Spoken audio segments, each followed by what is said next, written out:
basic saya adalah orang yang sama-sama belajar seperti kalian. Kalau kalian namanya apa? Hijrah. Kalau apa namanya? Kita-kita yang mau berubah dari keadaan buruk menjadi baik disebut apa? Dengan hijrah ya sekarang ya. Akan tapi satu hal yang biasa itu harus dengan perhatian yang lebih. Orang-orang hijrah sekarang kadang hijrahnya dengan akalnya sendiri, bukan dengan tuntunan Nabi Muhammad SAW. Kenapa? Hijrah dengan akal sendiri, menggunakan akal sendiri, dicari ustadz mana yang paling logik, paling logis ya, logik ya bahasa Inggris sedikit ya. Walaupun saya salah-salah. Oke, ustadz mana yang paling logis, mana yang paling cocok dengan kepalanya dia sendiri. Oke, ustadz itu. Padahal ustadznya mungkin cocok logi, sanadnya tidak bersambung kepada Nabi, ngajinya tidak tahu kemana lagi. Akhirnya apa? Yang dibawa ini terombang-ambing. Tidak tahu arahnya kemana. Berbeda dengan orang yang punya integritas, punya guru, santri, mengikut gurunya, yang mencari guru itu betul-betul berdasarkan kredibilitas sanad, bukan kredibilitas formalitasnya ya, bukan ya, formal, pendidikan formalnya tidak terlalu perlu dilihat. Anda lihat Habib Umar bin Hafid, apakah dia punya LC, doktor, bla bla bla, tidak. Seperti lihat Anda Habib Lutfi bin Yahya, siapa yang tidak tahu dengan beliau, yang beberapa 1 minggu yang lalu ya, istri beliau meninggal, Allah yarhamha. Beliau didatangi presiden, beliau menjadi Dewan Pertimbangan Agung Presiden. Tidak sekolah, tidak kuliah, akan tetapi dikasih label oleh perkuliahannya, universitasnya, Dr. Honoris Causa. Kira-kira sekarang kita sebagai orang hijrah, mungkin di sini banyak orang yang kuliah nggak? Atau orang-orang yang basicnya formal nggak di sini? Atau santri semua? Kalau santri semua, saya yang harusnya mendengarkan antum-antum berbicara. Boleh dijawab, kira-kira kuliah atau tidak? Kalau kuliah, ya. Kalau tidak, tulis tidak. Saya tunggu tuh jawaban kalian. Supaya kita tuh ngobrolnya santai. Kadang obrolan yang santai itu yang bisa buat kita masuk ke dalam kepala. Kalau kita terlalu kaku, nanti orang itu akan sungkan, malu. Kuliah. Oke, artinya maksudnya itu bukan kuliah, bukan tidaknya, tapi formal, pendidikan formal. Kalau iya, pendidikan formal. Kalau tidak, artinya, nah, oke. Rata-rata kebanyakan kuliah formal, oke. Pendidikan formal, walaupun nggak kuliah tidak masalah. Mau langsung ngomong pun nggak masalah, boleh. Kita santai aja. Santai. Nah, rata-rata pendidikan formal. Ada yang SMK, ada yang Masya Allah, Tabarakallah. Rasulullah SAW itu bersabda, "Idza marartum biriyadil jannah farta'u." Jika kalian melihat, kata Rasulullah SAW, taman dari taman surga, maka singgahlah. Taman dari taman surga, maka singgahlah. Kata sahabat, ya Rasulullah, apa itu taman surga? Kita nggak tahu ya Rasulullah. Apa itu? Kata Rasulullah, ialah hilatul dzikir. Itulah dia kumpulan orang-orang yang berzikir. Atau ulama menyebutkan tempatnya para ulama ngajar atau majelis ilmu. Ilmu apa? Ilmu agama. Ilmu agama yang seperti apa? Yang menjelaskan tentang syariatnya Allah, menjelaskan tentang adab kita kepada Allah, menjelaskan tentang tauhid, keyakinan kita kepada Allah. Maka dari itu, kata saya tadi, balik lagi. Kadang kita hijrah salah kepada arah yang salah ya. Karena apa? Cocok logi dengan otak kita sendiri. Kita terlalu menyombongkan dengan intelektual kita, akan tetapi kita tidak mendengarkan apa yang Nabi Muhammad inginkan. Kita merasa benar, Tapi pada datanya, pada dasarnya di dalam syariat Allah kita itu salah. Dan itu merupakan suatu kebahayaan sekali. Kenapa? Karena kita tidak tahu bahwa kita itu salah. Sedangkan kita sekarang kan sudah banyak media-media, sudah banyak YouTube, sudah banyak Instagram, sudah banyak Facebook, TikTok, semuanya ustadz-ustadz berkeliaran. Akan tetapi arahnya, kemana arahnya diarahkan kita? Apakah kepada kebencian? Apakah kepada mengkafir-kafirkan? Apakah kepada sekedar gaya-gayaan kelompok-kelompok sekarang? Kelompok-kelompok hijrah banyak, kelompok-kelompok yang merubah seseorang anak muda jadi baik banyak. Akan tetapi isinya gimana? Apakah grupnya buat ghibah? Apakah grupnya buat fitnah? Apakah grupnya buat melecehkan orang lain? Apakah grupnya untuk ngata-ngatain orang lain yang tidak sependapat dengannya atau yang belum hijrah? Bukan berarti begitu orang hijrah, bukan begitu.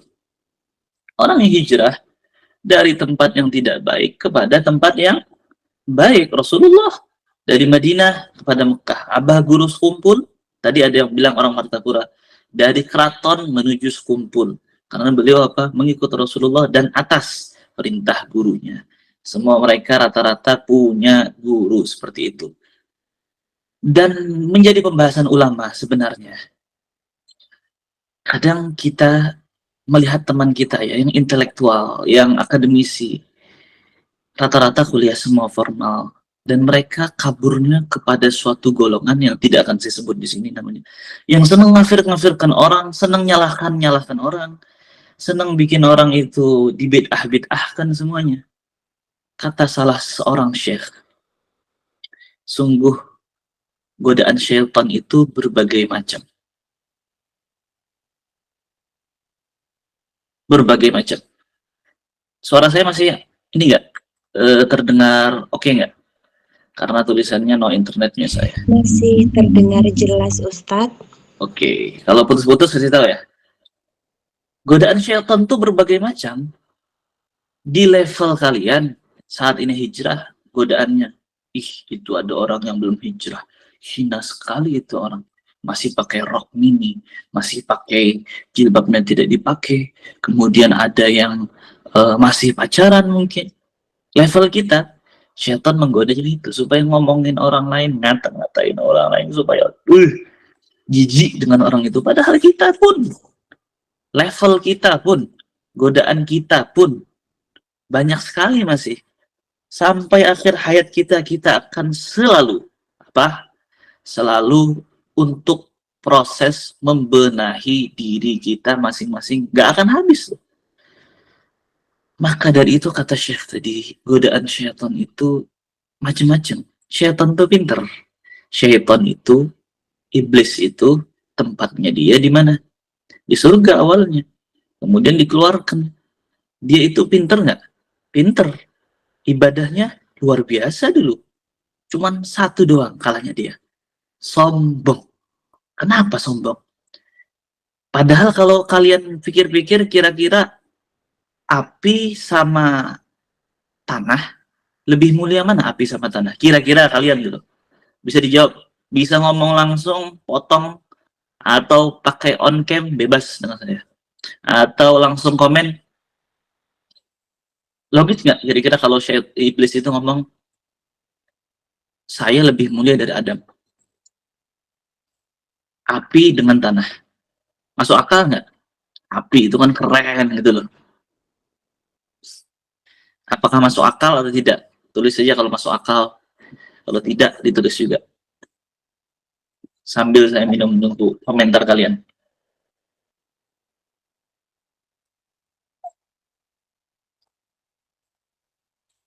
Halo, ini komentarnya apa? Saya nggak masuk ya? Masuk akal. Betul. Angga Yuda. Iblis itu masuk akal. Dia ngomong, kata Allah Subhanahu wa taala, dia menciptakan Adam sebelumnya apa? Duluan iblis daripada Nabi Adam. Kemudian kata Allah, Adam, iblis, sujud kepada Adam. Tapi apa yang namanya iblis? orang baru nih, anak baru dari tanah, bukan kita banget bahasanya gitu loh, bukan apa? Bukan level, bukan geng gue banget ibaratnya. Ibaratnya ada orang baru hijrah, masuk ke kelompok kalian, kalian disuruh cium tangan sama mereka. Ih, kenapa orang baru, orang nggak ngerti apa-apa, seolah-olah yang kajiannya tiap hari sudah, ya nggak guys? Hah? Kita disuruh gitu, wajar dong ya. Secara logis masuk akal dong gitu. Tapi Allah yang nyuruh. Akhirnya apa? Kalau sudah Allah nyuruh, bodoh amat, tinggalkan akalmu, tinggalkan keinginanmu, tinggalkan segala apa rencanamu. Tidak bisa. Kalau Allah nyuruh A, A, B, B, nggak bisa. Akhirnya iblis sombong. Kata iblis, enggak, saya lebih mulia Allah daripada Adam. Secara logika masuk enggak? Masuk. Akan tapi sombong. Dikeluarkan sama Allah dari surganya. Tapi kata iblis, pintar lagi iblis. Saya minta satu permintaan ya Allah. Kenapa? Apa kata Allah? Saya minta anak cucu Adam ini nanti saya masukkan bersama saya ke dalam nerakanya Engkau ya Allah. Kami masukkan, kami goda dia dengan berbagai cara. Maka betul kata Syekh tadi. Kenapa? Levelnya iblis nanti akan menggoda kita di level-levelnya. Saat kita di sini dia begini, saat jadi alim begini, saat di bawah begini. Maka dari itu kata seorang Kiai Zulfa Mustafa mengatakan bahwa orang-orang di surga itu nantinya adalah orang-orang yang berwajah awam, berwajah umum, lugu, tidak ngerti apa-apa, tapi manut terus apa kata guru. Oh, iya. Disuruh apa? Oke. Disuruh apa? Oke. Ini apa? Bahkan karena kita itu berguru kepada manusia, guru itu penuh dengan kesalahan. Kalau kalian cari yang sempurna, kalian tidak akan dapat guru, tidak akan dapat teman. Karena manusia hakikatnya penuh dengan kesalahan. Balik lagi kata Syekh, hijrah dari yang tidak baik menuju yang baik. Kadang dia awal-awal mungkin senang masih dengar musik yang baik. Mungkin dia masih nggak terlalu tahu tentang sesuatu yang berbau-bau hijrah, berbau-bau yang tidak oke. Berbau-bau yang oke ya, hijrah ya. Kemudian dia pindah ke suatu aliran yang mengkafir-kafirkan orang. Oh, aku lebih baik. Fitrahnya kita, fitrahnya akademisi, fitrahnya anak-anak sekolahan, semuanya, anak kecil. Kalau sudah satu hal tahu, dia akan kekeh dengan hal itu. Nggak mau pokoknya ini. A, pokoknya. Menurut saya benar A, begini. Sampai dia mempertahankannya, mungkin sampai demo, mempertahankan dengan argumennya. Harus begini. Kemudian, kita senangnya apa? Nyalahin orang lain. Orang nggak tahu itu bukan orangnya yang disalahkan, tapi perilakunya. Kalau orang tetap kita sayangi, tujuan kita berdakwah adalah memasukkan orang itu sebanyak-banyaknya ke surga, bukan mengkafir-kafirkan mereka, menjauhi mereka, meninggalkan mereka, atau memasukkan mereka ke neraka. Itu bukan dari tujuan kita dalam berdakwah. Kalian dakwah, mungkin anak SMK tadi ada bilang, ada anak kuliah, ada yang mungkin kerja, ada yang mau ibu rumah tangga. Dakwahnya dengan cara antum jangan menjawab sesuatu yang tidak tahu. Dakwah itu artinya mengajak, tarik mereka. Oh, ini ada kajian nih, bagus nih, setiap hari ada di mana nih namanya? Komunitas. Bisa dijawab apa, moderator? Apa namanya? Saya lupa. Komunitas Hijrah The Series Ustadz. Hijrah di series. Bisa diajak tuh, ikut aja Hijrah di series. Kalau dia menanyakan sesuatu, bilang aja nggak tahu. Saya nggak tahu. Tanyakan, saya bentar ya, saya tanyakan kepada ustadz saya. Jangan menjawab sesuatu yang kita tidak tahu. Hukum ini apa? Menurut saya hukum ini. Lah, itu bukan begitu. Bukan begitu orang hijrah. Orang hijrah itu tahu betul mana yang bagus, tahu betul yang mana prioritas. Ikut hijrah, ikut kajian perempuan di mall, tapi suaminya ditelantarkan sama dia. Itu bukan hijrah. Hijrah itu di rumahnya dia, melayani suaminya dia, kalau diizinkan suami dan disuruh, apalagi disuruh ya, kamu berangkat ke sana, baru berangkat. Kalau diizinkan, baru. Kalau suaminya di rumah, nggak ada yang masakkan makanan, nggak ada yang menyiapkan makanan, terlantar suaminya, ditinggal gitu aja. Aku mau hijrah dulu sana, mau ke mall sana, temu dengan ibu-ibu, mau ngapain? Kajian. Wah, itu bukan hijrah namanya. Itu hijrah kepada tempat ya, godaan syaitan. Padahal ada yang lebih baik. Kalian melepas sebuah sapi untuk mendapatkan sebuah ayam saja. Kira-kira mahal mana? Mahal sapi atau ayam? Ada skala prioritas. Kalian harus tahu yang mana yang wajib, yang mana yang sunnah, yang mana yang makruh, yang mana mubah. Semuanya harus tahu yang mana yang haram, yang mana lebih baik daripada yang lebih baik. Itu yang kita lakukan duluan. Itu yang namanya dengan kerja cerdas. Maka dari itu, saat dia berubah hijrah jadi orang yang ngafir-ngafirkan orang, mungkin kalau kita salah ya dalam komunitas yang salah, mungkin saya pun, wah benar nih, salahin tuh orang yang senang begini, begini, begini. Amalan-amalan kita salahin, nggak sesuai sunnah Nabi, nggak sesuai ajaran Al-Quran, tidak ada di Al-Quran, tidak ada sunnah. Memangnya kita hidup itu aja? Oh, tidak ada di Al-Quran, tidak ada di sunnah, dicocok logikan, dicarikan dalil supaya nyalahkan. Padahal dia bukan ahli dalil, bukan ahli seperti Imam Syafi'i yang membaca kitab harus ditutup sebelahnya. Kenapa? Takut kehafal di sebelahnya, karena sekali lihat langsung hafal. Bukan sekelas yang bisa berijtimah seperti Imam Syafi'i. Bahkan kita hadis Bukhari, hadis Muslim, itu Bukhari itu nama orang, Muslim itu nama orang. Dari orang, dari ulama, Imam Bukhari, Imam Muslim, di Uzbekistan itu Imam Bukhari. Kenapa kalian tidak langsung ngambil ke Rasulullah? Kenapa kalian tidak mengambil langsung langsung saja gitu loh, nggak perlu lihat Imam Bukhari, Muslim. Kita perlu sebuah perantara. Analoginya begini, contoh. Kira-kira kalian lebih senang mana? Bikin mie instan langsung Indomie, atau bikin mie-nya sendiri, cari tepungnya, cari apa lagi, alatnya, cari bahannya satu-satu buat dibikin mie satu-satu, terus cari kecapnya sendiri, kecapnya dari Bango atau merek apapun itu. Saya nggak tahu juga yang mana yang Israel, yang mana ini ya, kita santai ya, kita terbuka. Cari biji apa? Biji kecapnya, cari apapun itu yang dari dasar semuanya. Apakah kalian mau begitu atau yang langsung mie instan Indomie langsung dimasak selesai? Kira-kira yang mana? Ini saya sambil share share kajiannya ke istri saya sebentar di sebelah. Kalau enggak nanti anak saya teriak-teriak. Kalian yang jadi Jadi salah fokus ngeliatin anak saya, bukan saya.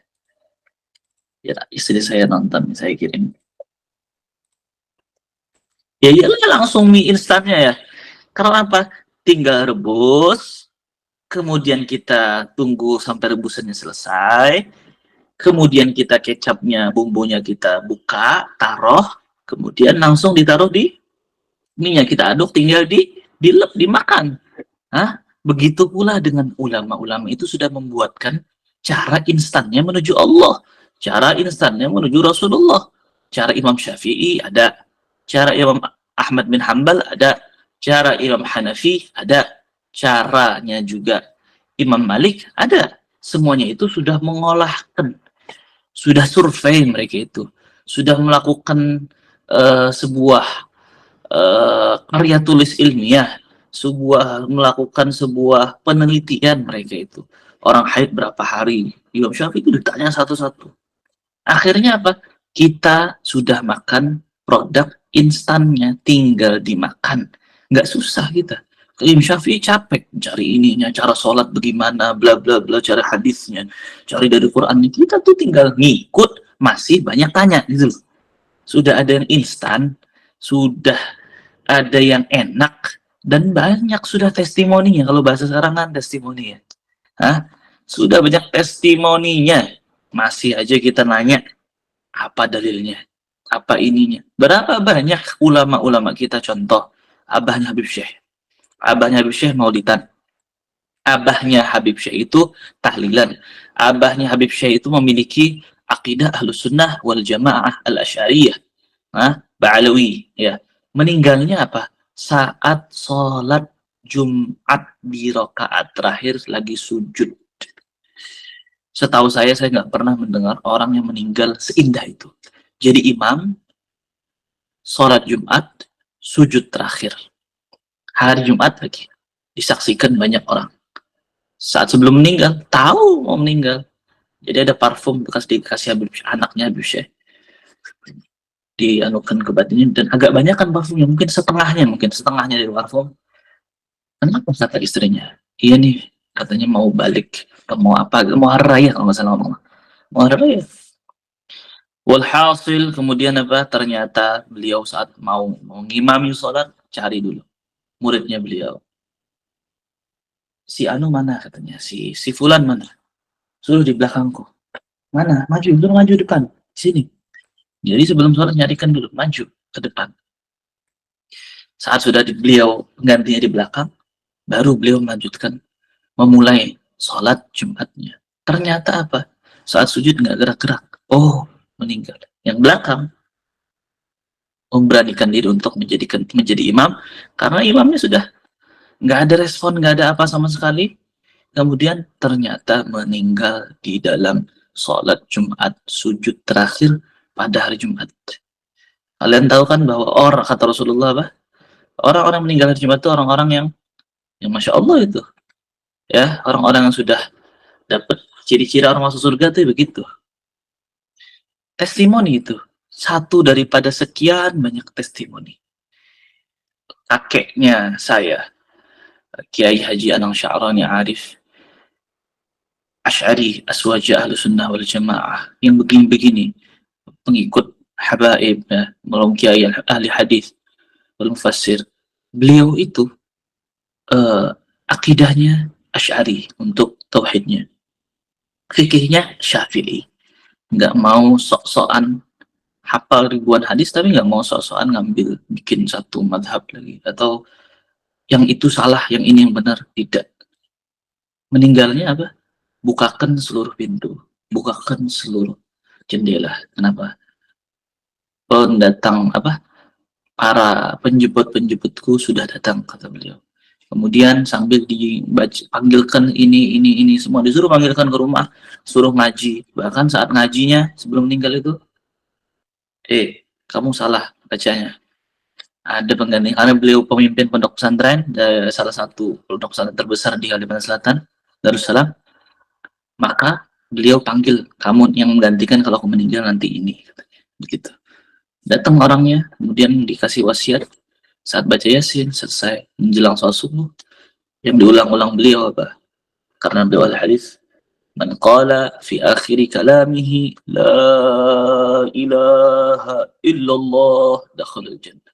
Yang artinya hadis Nabi Muhammad SAW, barang siapa yang ucapan terakhirnya di saat akhir hidupnya la ilaha illallah, akan masuk ke dalam surga. Percaya ucapan mana? Ucapan syekh-syekh yang nggak jelas, guru-guru yang nggak jelas, yang senang mengkafirkan orang itu, atau ucapan Rasulullah? Ucapan Rasulullah jelas masuk surga. Kenapa? La ilaha illallah. Sesuai dengan hadisnya Rasulullah. Nanti levelnya saat sudah naik, hadisnya dhaif, hadisnya bla bla bla bla bla. Padahal nyantri aja nggak bisa, ngaji aja kita masih masih pelan-pelan, ngaji aja masih banyak salahnya, apalagi bab-bab tentang keilmuan. Maka kita jawab berdasarkan dengan ilmu kita sendiri. Orang hijrah begitu. Syaitan pintar, tadi kita masih bahas tentang yang pindah dari hijrah yang ke tempat yang salah, ya. Syaitan dikira dia lebih baik.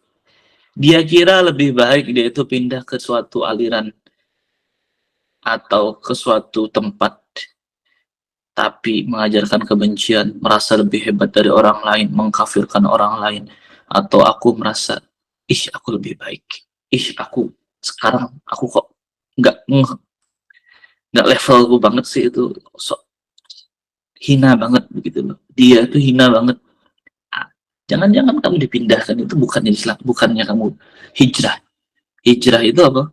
Di saat dia posisi awal mungkin, oh iya ya, oh iya ya, aku salah, oh iya ya, bilang, oh iya ya, oh iya ya, menerima masukan orang lain, lugu, mau mendengarkan orang lain, tidak merasa lebih baik dari orang lain, bisa jadi itu yang hijrah sebenarnya. Nah, kita tinggal menimbang diri kita masing-masing. Tadi babnya sebenarnya kan algoritma hidup. Kenapa algoritma hidup saya bahas? Karena ini berkaitan dengan zaman sekarang. Siapa yang nggak punya Instagram? Siapa yang nggak punya TikTok? Siapa yang nggak punya Netflix kan ya? Saya pun Netflix kan kadang-kadang. Jadi kita santai ya biar di sini. Siapa yang tidak punya semua platform media sosial tersebut? Data menyebutkan bahwa setengah warga Indonesia sudah download TikTok. Dan saat orang spend TikTok atau menghabiskan waktu TikTok itu paling besar. Nomor 1 TikTok. Nomor 2 Facebook. WA. Nomor 3 Facebook, baru Instagram keempat. Kenapa saya tahu? Karena saya baca datanya. Saya cari datanya saya buat jualan. Kita ilmu marketing, jualan di online. Harus begitu juga, harus kerja kita sebagai orang-orang itu harus bergerak minimal. Tidak usah memikirkan hasilnya, yang penting apa? Sudah bekerja, sudah melakukan kewajiban, hasil urusan Allah. Kita dituntut untuk mencari rezeki, bukan ambil-ngambili semuanya. Tuntutannya apa? Bukan mencari rezeki. Usaha tok, bukan menentukan rezeki. Usaha doang. Siapa kira? Siti Hajar. Ini kan lagi bulan apa? Dzulhijjah. Dzulhijjah itu kan bulannya orang haji ya, dan bulannya kurban. Satu keluarga ini dijadikan Allah sebagai, kita harus mengikuti mereka. Penghormatan lah bahasanya. Keluarga Nabi Ibrahim, Siti Hajar. Masalah, ditinggal suami. Ditinggal suami, apakah dia itu ngambek? Apakah enggak? Karena apa? Allah yang nyuruh, sudah dihilangkan sudah. Apakah disangoni banyak? Enggak.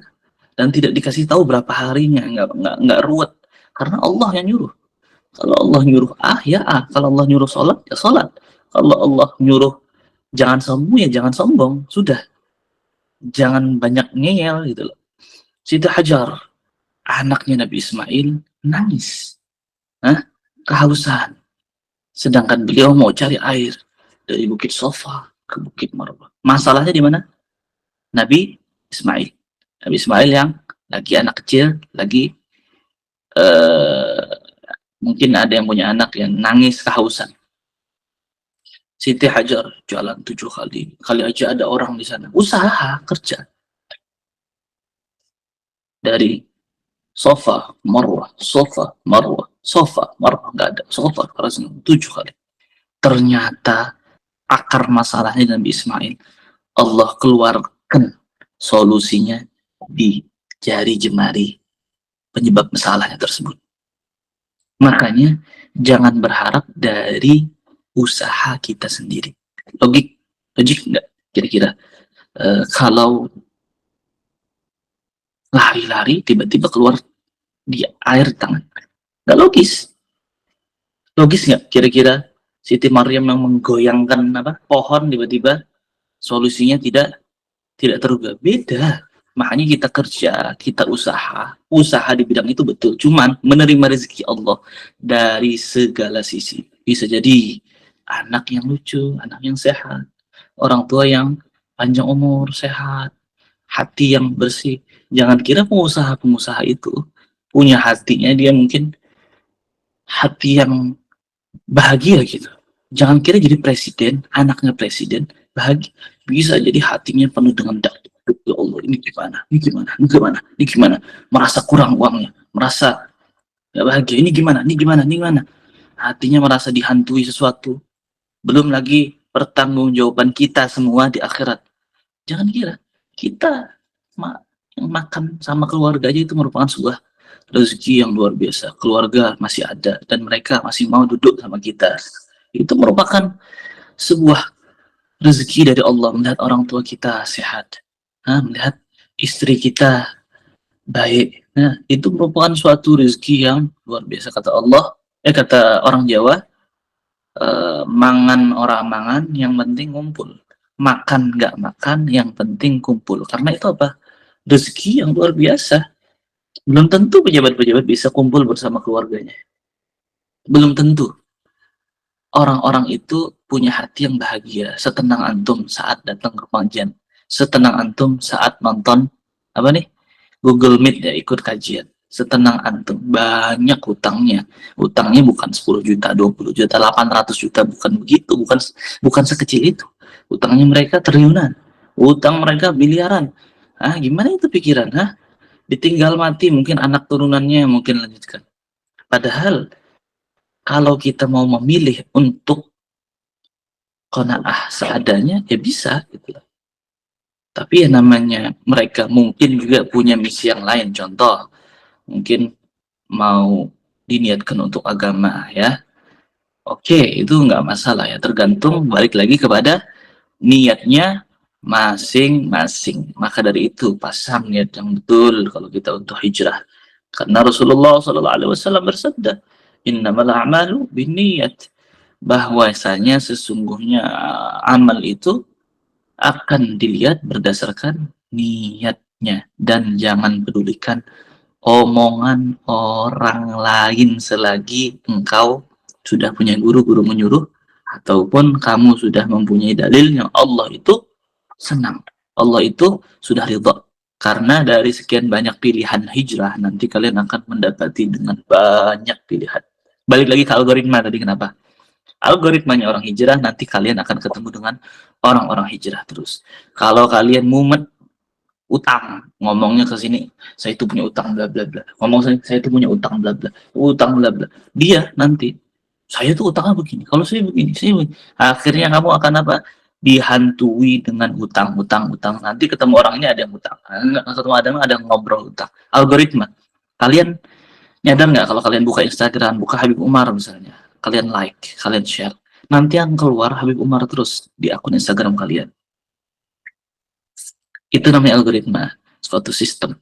Begitu juga dalam kehidupan. Kalau kalian ngeluh terus, akhirnya nanti orang ngeluh terus. Kalian hijrah, bla bla bla, ketemu dengan ibu-ibu. Nanti orang-orang hijrah A, hijrah B, hijrah C, hijrah D. Kalau kalian bersyukur terus, insya Allah kalian akan dikumpulkan dengan orang-orang yang ahli syukur. Kemudian saya akan mengambil suatu cerita terakhir. Ya, ini sudah berapa menit saya ngomong? Amira Zoya, saya sudah berapa menit? Ustazah Amira Zoya. Sekitar kurang lebih hampir 1 jam, Ustadz. Saya sudah 1 jam ngomong ini. Oh, saya nggak sadar. Ya, terakhir ya. Jangan, 2 aja deh. Jangan kita itu merendahkan orang lain. Meremehkan orang lain. Kenapa saya membawakan cerita? Karena Allah Ta'ala pun membawakan Al-Quran dengan bawaan Al-Quran itu banyak ceritanya. Karena ada sesuatu di dalam cerita itu. Saya punya buku nih namanya Habib Umar bin Habib dikasih Habib Alwi bin Adar. Bagus nih buku. Kalau kalian mau dapat suatu cerita-cerita yang bagus. Mungkin di Shopee ada. Sebentar. Kata Allah di dalam Al-Quran apa?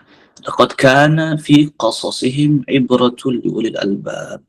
Sesungguhnya pada kisah-kisah mereka itu terdapat pelajaran bagi orang-orang yang punya kepala.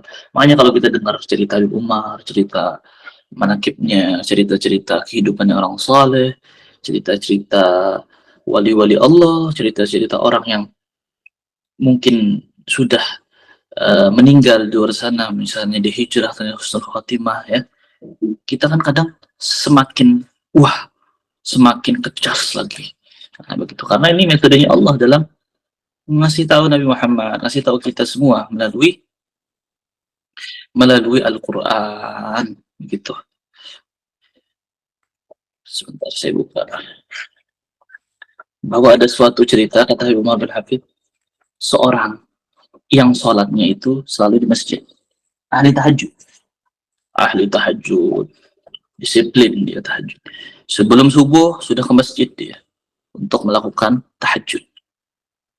Kemudian dia lihat tuh ada orang tukang sampah tengah malam. Anggap aja azan jam setengah lima, anggap aja. Jam 4 dia sudah ke masjid. Jalan keluar rumah, dibuka pintunya. Saat keluar rumah, ngeliatin ada tukang sampah. Tukang sampahnya itu kemudian dia liatin, apa sih ini orang hina banget. Apa sih ini orang kerjaannya gitu. Orang tuh malam itu buat tahajud, buat sholat gitu dalam hatinya dia toh. Dia cuman mengungkapkan itu di dalam hati. Apa sih ini orang hina banget. Kemudian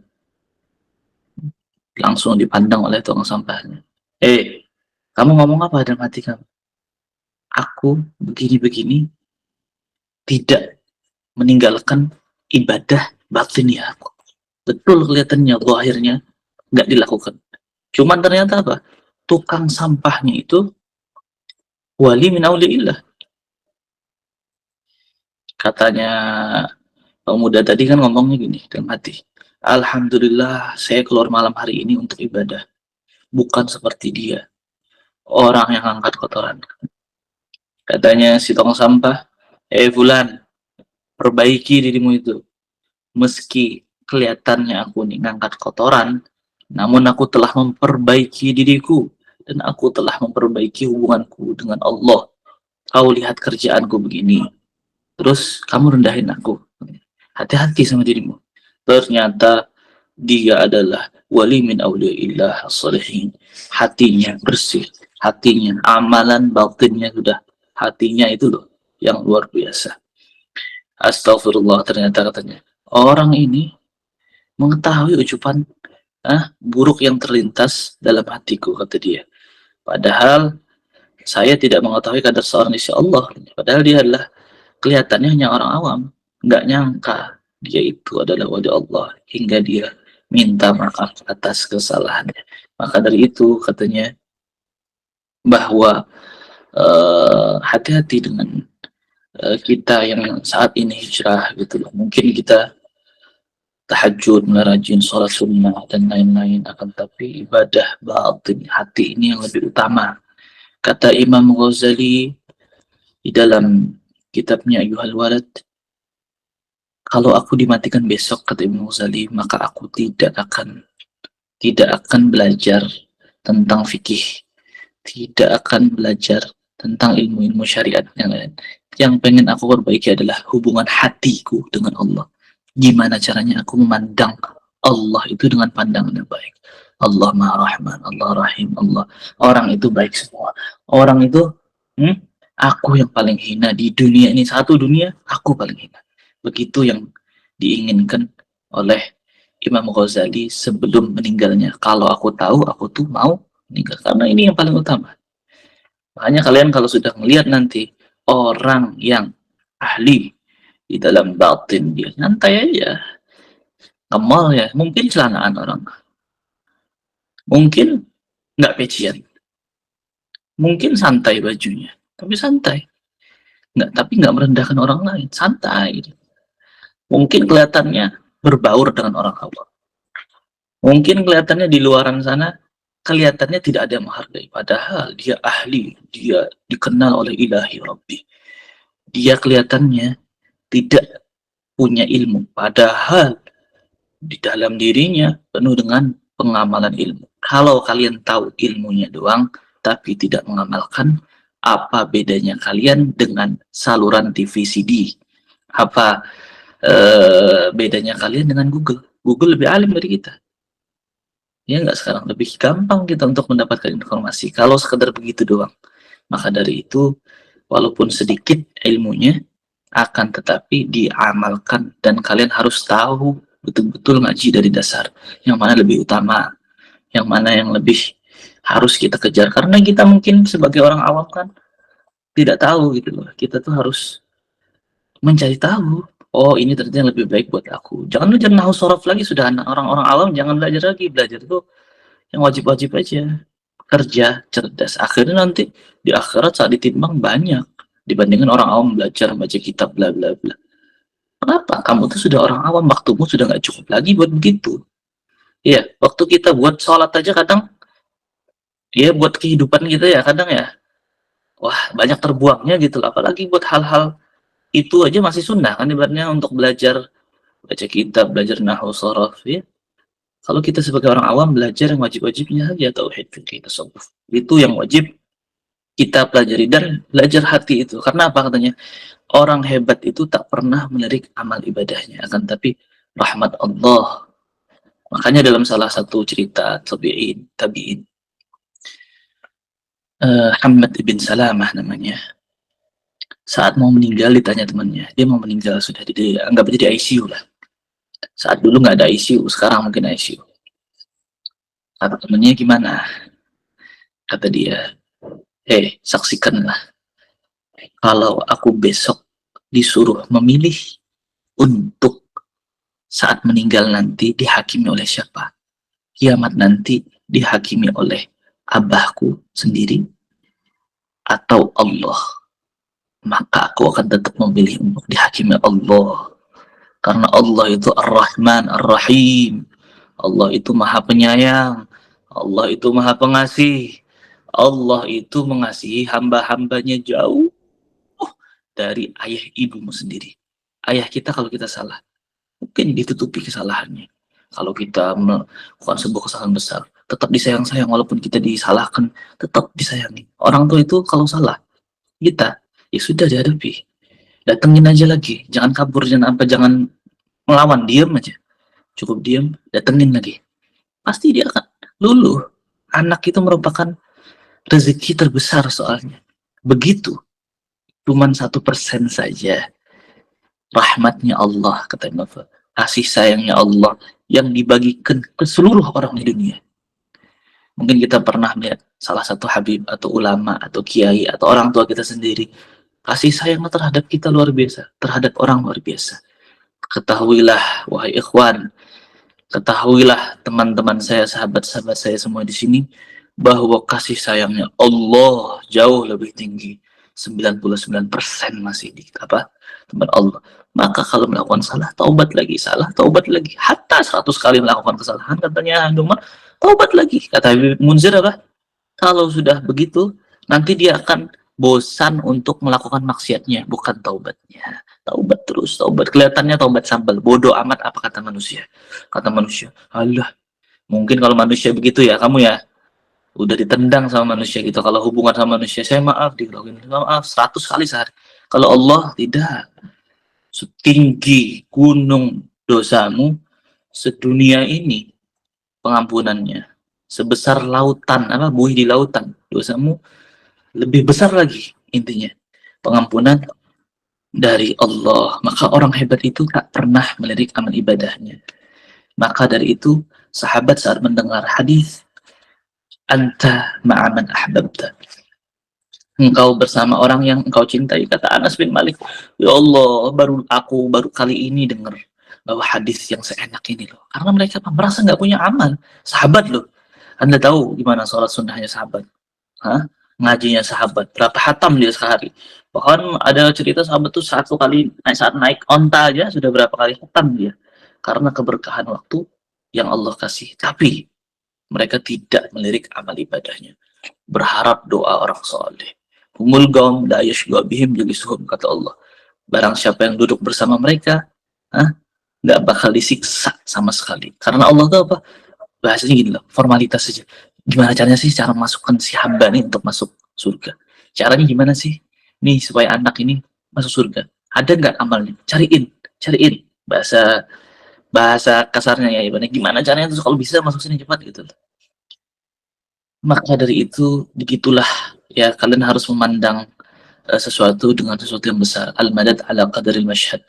Kalian harus punya pandangan yang besar kepada Allah. Inna indi dhanna abdi bi. Sesungguhnya kata Allah, aku tuh berdasarkan prasangka hambaku. Dan pandanglah orang itu dengan baik-baik semua. Nanti kamu akan dapat baiknya. Kalau kalian buruk terus, kalian akan dapat buruknya. Semua orang itu melakukan kesalahan, melakukan kebobrokan, kesalahan, keburukan. Al-madad ala dadil masyad. Pertolongan itu akan datang seberapa besar engkau melihat sesuatu itu. harus husnudzan terus, harus diyakinkan tauhid. Kalau Allah nyuruh, pokoknya masalah, oke. Ah, ittaqillah yaj'al lahu makhraja. Siapa yang bertakwa, datang apa? Solusi. Wa yarzuqhu min haitsu la yahtasib. Rezeki tidak disangka-sangka. Harus yakin, harus dilakukan, harus takwa. Disuruh kerja, ya sudah, lakukan pekerjaan, bergerak. Di dalam pergerakan ada keberkahan. Cukup sekian. Wassalamualaikum warahmatullahi taala wabarakatuh. Mohon maaf kalau saya ada salah-salah ngomong atau kebanyakan ngomong. Cukup Ustazah Amirah. Mungkin ini mau dilanjutkan tanya jawab atau biasanya atau satu arah saja? Kalau mau ada yang nanya, saya masih mau ini karena saya masih santai. Atau sudah kelamaan, Ustazah ditutup saja, tidak apa-apa. Bebas. Atau ada yang mau nanya mungkin, atau ada yang mau kenalan, boleh. Mumpung saya jarang-jarang soalnya untuk sharing-sharing dan say hello sama orang-orang. Ada berapa orang nih? 50 orang lah kurang lebih ya, Masya Allah. Doakan saya, kalau saya nggak ada di surga, cari saya. Saya ini orang yang banyak salahnya. Kira-kira ada nggak yang mau bertanya langsung open mic boleh? Atau nggak usah pakai raise hand boleh, atau mau langsung ditulis pertanyaannya boleh. Masalah apapun. Kalau bisa yang manfaat tapi. Nanti kalau nggak manfaat, rekomendasi film Netflix yang bagus Ustadz. Wah, jangan. Oke. Alhamdulillah, syukron jazakallah khair kepada Ustadz yang sudah menyampaikan ilmu yang sangat bermanfaat untuk Ana dan sahabat filah lainnya. Selanjutnya kita masuk ke acara sesi tanya jawab. Bagi yang ingin bertanya, Ana persilahkan untuk di-on-kan mic-nya, atau yang malu bertanya secara langsung bisa mengirim pertanyaan lewat kolom chat yang sudah tersedia. Sebelumnya, afwan Ustadz, Ustadz berkenan menjawab berapa pertanyaan? Silahkan bertanya saja dulu. Nanti kalau ada banyak pertanyaan baru saya pilih-pilih pertanyaannya. Bertanya saja dulu. Yang bisa saya jawab, saya jawab. Soalnya belum tentu saya bisa menjawab. Baik, Oke. kepada teman-teman, Kalau aja ada silakan yang mau bertanya.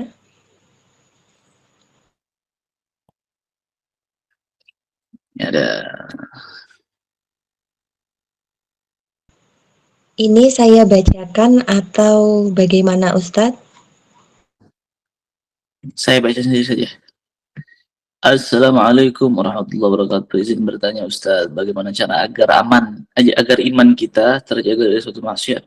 Sedangkan kita belajar lebih setengah itu banyak banget cobaannya sampai terkadang berpikir untuk menyerahkan saya. Syukran Ustaz. Assalamualaikum warahmatullahi wabarakatuh. Jawabannya sudah ada di pertanyaannya. Yang menyandang, yang berusaha itu jangan kamu. Akan tetapi serahkan diri kamu kepada Allah. Siapa suruh kamu memikirkan sesuatu? Siapa suruh kamu itu untuk menyandang, mengambil beban sesuatu? Enggak ada. Serahkan semuanya kepada Allah. Tapi dilakukan syariatnya, aturan mainkan syariat fikih, dilakukan. Kalau salah, taubat. Salah, taubat. Kotor, bersihin lagi. Kotor, bersihin lagi. Dan kita berharap kita meninggal saat kita sudah dibersihkan itu. Makanya doanya apa? Ya Allah biha, ya Allah biha, ya Allah biha husnil khatimah. Jadikanlah kita husnul khatimah. Bahkan orang Sayyidina Umar pun katanya kalau ada yang bisa menjamin nih, subhanallah, ku kata satu subhanallah aja diterima. Wah, sudah senangnya luar biasa. Nggak ada yang bisa menjamin kita semua. Nggak ada yang bisa menjamin kita semua masuk surga. Nah, makanya itu kita tuh tidak bisa menjadi merasa lebih baik daripada orang lain. Ya Allah biha, ya Allah biha, ya Allah biha husnul khatimah. Perbanyak doa itu agar kita husnul khatimah. Kalau penuh salah, memang kita penuh salah. Kalau cara logisnya, kalau cara ilmiahnya gimana? Berkumpul dengan orang-orang yang saleh. Mulgam la yashqa bihim julisuhum, mereka kata Allah kalau sudah pernah ngumpul sama mereka tidak akan celaka. Berguru, cari guru. Hidup itu harus berguru. Perlu diarahkan kita. Kita siapa? Otak kita nggak mampu gitu loh. Cari majelis salim, istiqomahkan di sana, berguru. Kemudian apa namanya?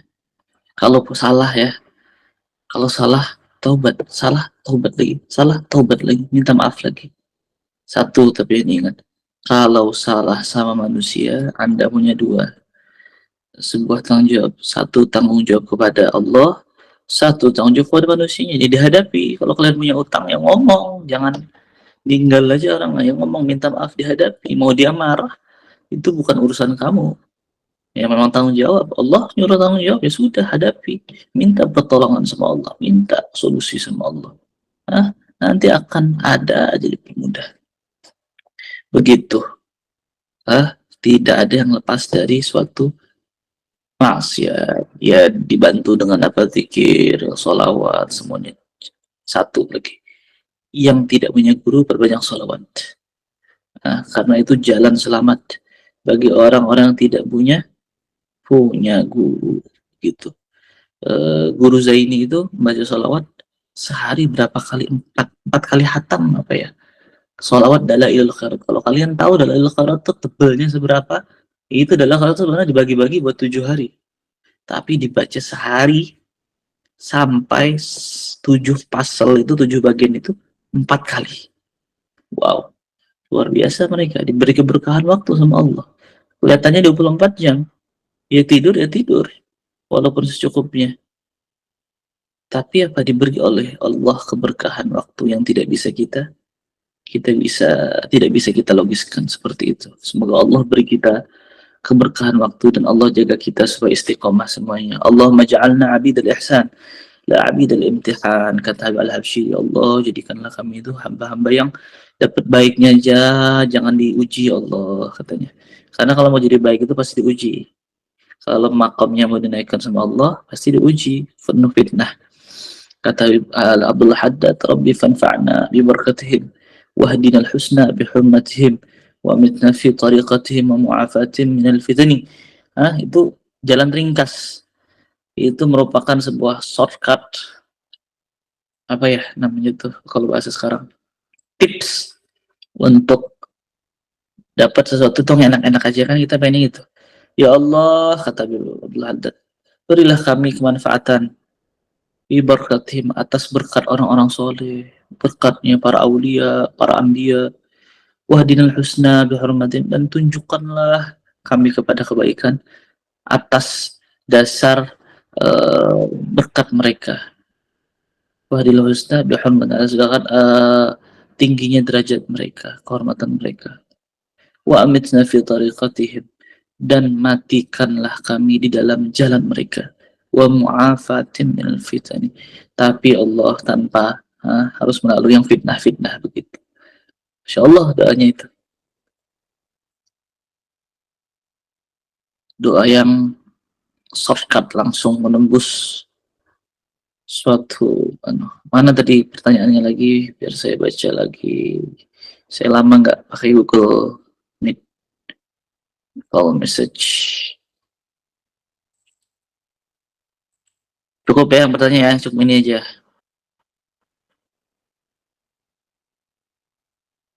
Assalamualaikum warahmatullahi wabarakatuh. Afwan izin bertanya Ustaz, bagaimana cara menahan amarah atau emosi agar tidak mengeluarkan kata-kata yang menyakiti hati seseorang selain dengan cara diam?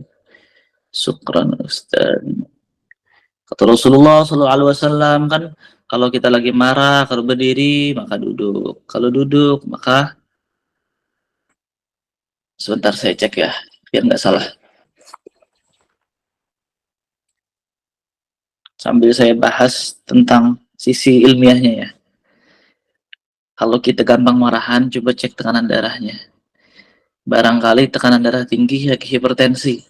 Nah, hipertensi itu gampang apa? Gampang marah, gampang ngamuk.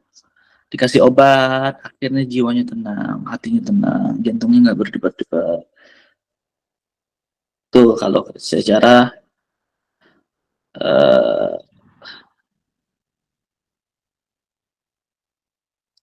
kalau secara Rasulullah kalau cara kedokteran ya. Kalau secara kata Rasulullah, SAW kan pernah kan kalian dengar bahwa kalau kita berdiri, tar, tar, biar nggak salah saya hadisnya.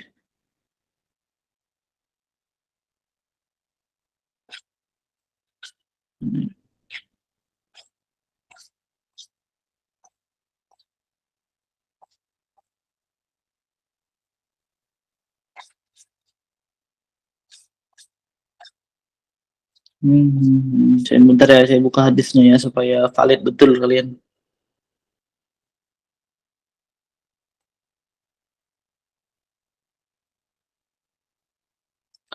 Jadi kalian tidak. Nah, katanya kalau kita itu marah dalam keadaan berdiri, maka duduklah. Jika marahnya nggak bisa hilang, tidur dengan posisi miring. Keempat, diamlah. Nah, ya. Kemudian apa? Bawa berwudu. Rasulullah SAW.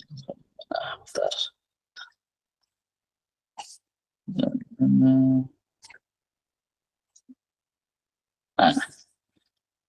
إذا غضب أحدكم وهو قائم فليجلس فإن ذهب عنه الغضب وإلا فليضطجع.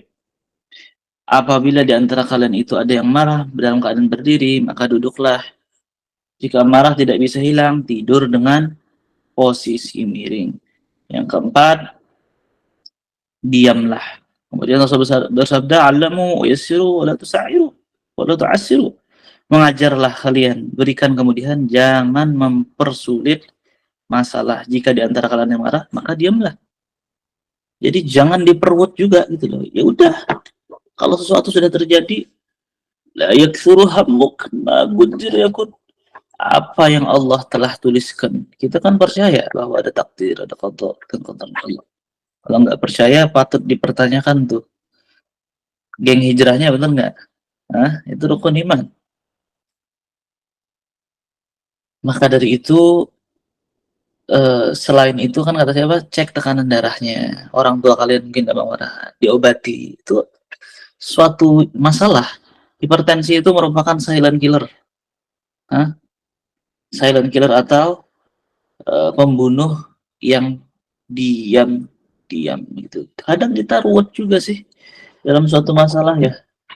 Akhirnya marah, padahal tidak perlu didebatkan gitu loh. Oke, selanjutnya tadi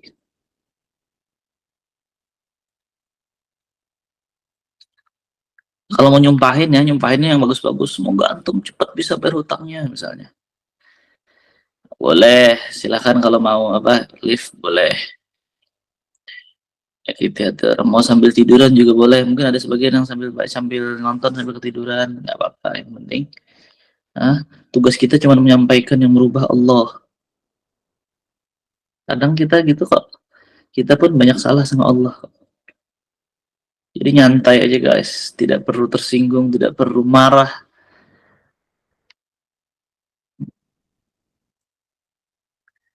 Bagaimana kita menyakiti kebanyakan remaja atau pemuda yang mengerti akan ilmu agama, faham tentang pembelajaran sendiri, namun masih saja mereka melakukannya. Alhasil mereka melakukan hubungan dekat dengan lawan jenis tanpa batasan syar'i. Ketika kita masih menasihati orang yang berilmu dan paham, ujung-ujung mereka ada atas kesalahan yang mereka lakukan.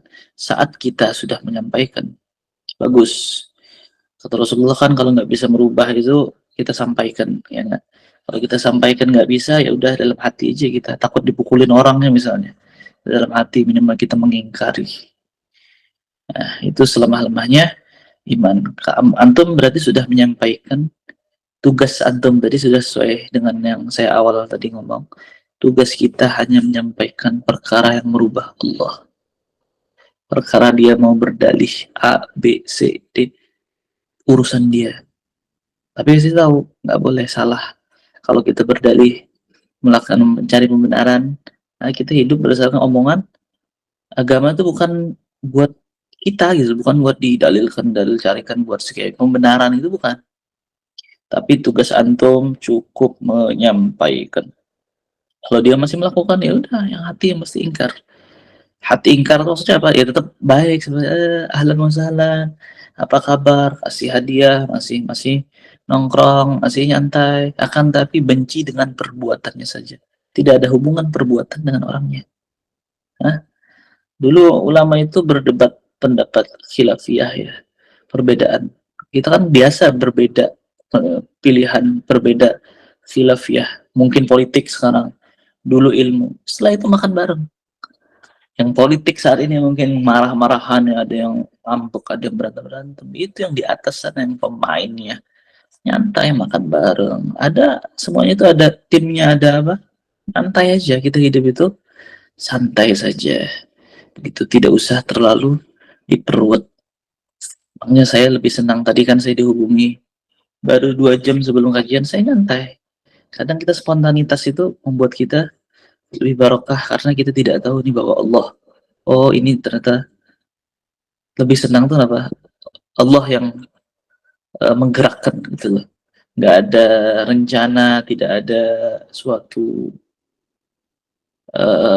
planning ya. Kadang kalau kita sudah pasang plan, setelah plannya berubah dikit, ada orang tua kita minta, wah, ngamuk atau wah, mumetnya, aku sudah plan A, plan B, plan C, plan D.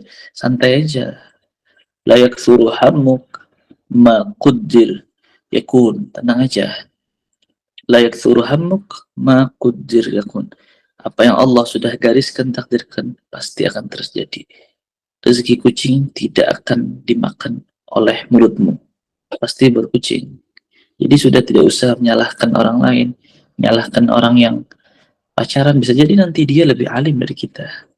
Bisa jadi di akhir hidupnya, kita nggak tahu akhir hidup kita seperti apa. Sebagaimana salah satu nasihat yang saya ingat, saya baca dari buku, dari novel dulu, bahwa kata situ Syekh Abdul Qadir Al-Jilani dalam riwayat Imam Hasan Al-Basri mengatakan, ini yang sangat merubah pola hidup saya banget, bahwa lihatlah orang itu lebih baik darimu. Ada orang lebih tua, oh dia lebih baik dari saya. Kenapa? Oh ternyata lebih baik itu kenapa? Amal dia lebih banyak dari saya. Lebih muda. Ketemu orang lebih muda, anak-anak, oh dia nggak punya dosa, masih dikit dosanya. Ketemu orang yang salah, oh mungkin dia salah karena dia nggak tahu. Iya nggak? Jangan kalian kira orang yang celananya pendek di situ lebih lebih hina darimu. Enggak, bisa jadi dia lebih mulia karena dia nggak tahu bahwa celana pendek itu nggak boleh. Bahkan kalau pakai Imam Ahmad bin Hambal, celana paha itu bukan merupakan suatu aurat bagi laki-laki ya. Misalnya ada pemain bola meninggal, ya karena dia nggak ngaji, mungkin nggak tahu, bisa jadi dia husnul khotimah, masuk ke dalam golongan orang-orang soleh. Kenapa? Kalau ada orang bodoh, itu bisa dimasukkan dalam salah satu dari 4 mazhab. Kecuali sudah tahu ya, ingkari itu beda cerita. Tapi kita harus terus berhusnudzon. Ketemu orang kafir, oh bisa jadi ini orang nanti akan meninggalnya Islam, sedangkan kita tidak tahu. Dan kedua, terakhir pesan saya, kerja cerdas. Kerja cerdas. Tidak semua yang murah itu, ini entrepreneur ya, enggak, ada yang usaha, ada yang jualan, ada yang apa. Ingat, tidak semua yang murah itu laku. Tidak semua yang mahal itu tidak laku. Tidak semua yang bukanya 24 jam itu lebih laku banyak uangnya. Tidak. Makanya kelihatannya mungkin yang hijrah, yang datang kajian terus, belum tentu kita lebih baik, walaupun harus tetap istiqomah ya. Ada namanya kerja cerdas. Mungkin yang di luar sana kerja niatnya buat nafkahi keluarga, karena ada satu dosa yang tidak bisa digugurkan kecuali dengan keringat kita bekerja. Ulama-ulama besar tuh bekerja dia. Seperti itu. Mereka apa? Kerja cerdas, diniatkan betul. Saat ini kita mungkin belum betul niatnya diniatkan. Sholat 2 rakaat dengan siwak dibanding dengan tanpa siwak, lebih baik mana? Khair min sab'in raka'atan raka'atan ma'a siwak khair min sab'in raka'an bighairi siwak, kata Rasulullah. 2 rakaat dengan ini lebih baik daripada 70 rakaat tanpa ini. Itu namanya apa? Kerja cerdas. Bahasa tools lah, kayak cheat lah gitu ya.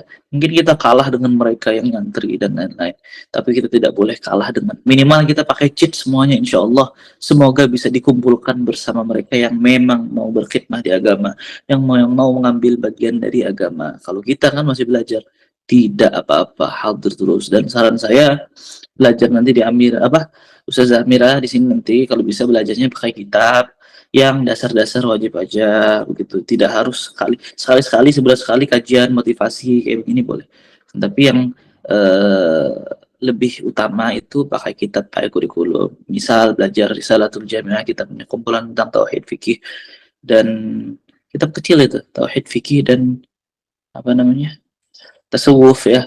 Jadi kalian belajar tauhidnya yang betul gini, fikihnya yang betul gini, dan tasawufnya yang betul begini. Karena apa, kan target audiens kalian kalau dalam bisnis kan ada target audiens ya, marketing. Kalian komunitasnya komunitas mungkin banyak orang-orang awam. Nah, disesuaikan dengan kebutuhan pasar kalian, kebutuhannya. Karena mereka banyak belum tahu agama, maka yang belum tahu jangan diceritain tentang sesuatu yang belum pantas. Contoh karomahnya para wali, jangan, orang-orang awam nanti kaget dia. Jangan diceritakan dengan tarim, masih belum ngerti tentang tarim, hadramaut apa, tentang ilmu yang wajibnya. Mungkin nanti kalian akan masuk dari kalian orang-orang yang awam betul, nggak ngerti tentang apapun tentang Islam, tentang apa yang baru belajar, dan kalian sama-sama bantu dibimbing bersama bergerak. Karena apa, domba yang sendiri diterkam oleh serigala. Kalau dombanya jalan sama-sama, insya Allah akan selamat. Kata Habib Abdul Qadir bin Ahmad Segaf, ada keberkahan di dalam kebersamaan. Makanya Allah itu menyuruh kita untuk kumpul dalam satu kali dalam seminggu. Saat apa? Sholat Jumat. Harus kumpul sama orang, harus sama-sama. Harus berjamaah sama-sama, insya Allah. Ada grup belajar. Biasanya kalau dalam ilmu kuliah ya, grup belajar, kalian sama-sama jamaah. Begitu, lebih semangat jadinya. Sama-sama, kerjasama semuanya. Cukup begitu dari saya, Ustazah Amira Zoya. Tidak perlu pertanyaan tambahan lagi, karena takut saya khilaf untuk menjawabnya. Kebanyakan kelamaan, sudah kecapean kalian ya. Mungkin istirahat semuanya. Diniatkan dengan yang baik-baik. Kalau kalian capek, satu amalan terakhir, hadiah dari saya. Capek gimana Ustaz? Kalau kalian capek melakukan sesuatu, kuliah dari pagi, pengen ngaji juga, begini, mungkin ada yang sambil ketiduran, ada yang sambil masak, mungkin ada yang sambil makan, mungkin yang merasa tersinggung, mungkin sambil ketawa-ketawa saat ini dengar, atau yang sambil ngorok mungkin.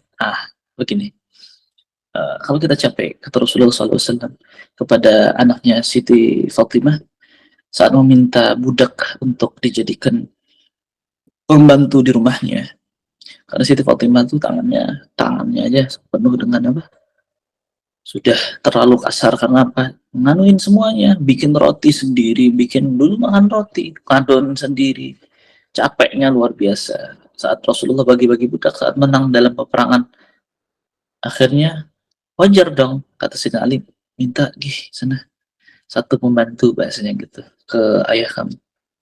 Walhasil diminta, Rasulullah pas lagi nggak ada di rumah. Katanya istri beliau, Siti Aisyah, tadi datang si Fatimah. Oh gitu, datang ke Siti Fatimah, duduk di atas ranjangan Siti Fatimah sama Sayyidina Ali pas lagi mereka ada berdua. Akhirnya mereka ke Rasulullah, datang ke Rasulullah, baca ini lebih baik daripada semuanya, daripada segala itu. Artinya apa? Bisa menghilangkan capek kalian. Subhanallah dibaca 33 kali, Alhamdulillah 33 kali, Allahu Akbar dibaca 34 kali sebelum tidur. Insya Allah bangunnya barokah, waktunya barokah. Karena kita percaya keberkahan, percaya Allah. Saat bangun tuh segar, mungkin tidurnya 2 jam. Mungkin ada yang dokter di sini, mungkin tidur sedikit. Mungkin ada yang perawat, ada yang harus kerja terus. Atau harus melayani khidmat ke orang tua, ke gurunya. Baca malam ini, Subhanallah 33, Alhamdulillah 33, dan Allahu Akbar 34 kali sebelum tidur. Insya Allah tidurnya jadi barokah. Cukup itu saja dari saya. Walafu minkum, kali aja ada para kiai di sini, santri, habaib ulama di sini. Mohon maaf kalau saya terlalu banyak ngomong atau salah-salah kata. Walafu minkum, kalau ada pertanyaan silahkan nanti ditampung ke Ustazah Amira saja.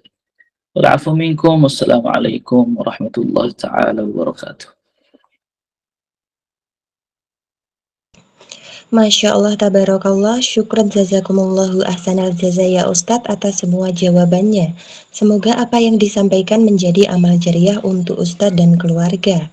Dan semoga dapat dipahami oleh yang bertanya. Tibalah kita di penghujung acara. Saya Amira Zoya selaku moderator mohon maaf yang sebesar-besarnya apabila ada tutur kata yang salah dan tidak sopan atau kurang berkenan di hati para jamaah sekalian yang kami hormati. Semoga selalu membukakan pintu maaf yang sebesar-besarnya dengan lapang dada. Dengan berakhirnya kajian pada malam ini, marilah kita tutup dengan doa kepada Ustadz. Waktu dan tempat kami persilahkan untuk membawakan doanya. Bismillahirrahmanirrahim. Alhamdulillah Rabbil Alamin. Allahumma salli wa sallim ala Sayyidina Muhammadin wa ala ali Sayyidina Muhammad. Allahumma salli wa sallim ala Sayyidina Muhammadin miftahi babi rahmatillah adada ma fi ilmillah salatan wa salaman daimaini bidawami mulkillah wa ala alihi wa sahbihi wa man walah. اللهم اجعل في طاعتك فرحي وسروري وفي مرضاتك جميع أموري. اللهم يا عالم بحالتي واطلع على سرائري ونيتي، اقضي جميع حاجتي واغفر ذنوبي وسيئاتي وتجاوز عن خطيئتي وزلاتي وتجاوز عن إحساناتي وسامحني فيما مضى وما يأتي واكتبني في ديوان سعادتي، اسلك بي سبيل نجاتي في حياتي وماتي. اللهم إني طامع في عطاك راغب في رضاك مستسلم لقضاك، فاكتبني من أولياك واسلك بي سبيل هداك والحقني بأصفياك. أشرق البدر علينا واختفى بدر التمام مثل حسنه ما رأينا من عطاياك الجسام.